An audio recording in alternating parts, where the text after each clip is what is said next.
বাংলার লোকেরা ডিম মাছ টাছ খায়, মাংস। এবার বিহারের লোকেরা একটু ছাতু ভালোবাসে, একটু ঠেকুয়া ভালোবাসে। ধরুন সাউথ ইন্ডিয়ানরা ধোসা ভালোবাসে, গুজরাটের লোকেরা ধোকলা ভালোবাসে, মারাঠার লোকেরা তাদের মতো খাদ্য পছন্দ করে। এক এক দেশে এক এক রকম।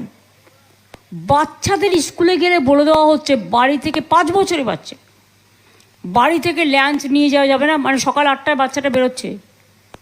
এবার তাকে ভাত রুটি কিছু না, খাবার কি আমি শুনেছি পাস্তা, তা নাহলে নুডলস। এটা হয় কখনো? মানে সব ননভেজ খাওয়া বন্ধ।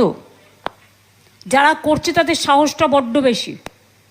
আমার কথা হচ্ছে, কে ভেজ খাবে কে না ভেজ ননভেজ খাবে সেটা তাদের নিজস্বতা, নিজস্ব অধিকার। আমরা কিন্তু রুটিও খাই, আমরা ইডলিও খাই, আমরা ছাতুও খাই, আমরা চাপাটিও খাই, আমরা দুর্গা পুজোও করি, আমরা নবরাত্রিও করি, আমরা দেওয়ালিও করি, আমরা ছট পুজোও করি, আমরা গুরুদ্বারেও যাই, আমরা বড়দিনও করি।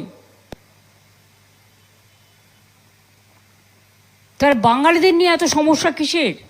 আসলে বাংলার মেধাটা খুব ভালো, বাংলার প্রতিভাটা খুব ভালো, বাংলার ট্যালেন্টটা খুব ভালো। বাংলা একসময় ইউনাইটেড ইন্ডিয়ার কলকাতা ছিল ক্যাপিটাল। ইংরেজরা তখন বুঝলোই বাঙালিদের সাথে লড়াই করা সম্ভব নয়।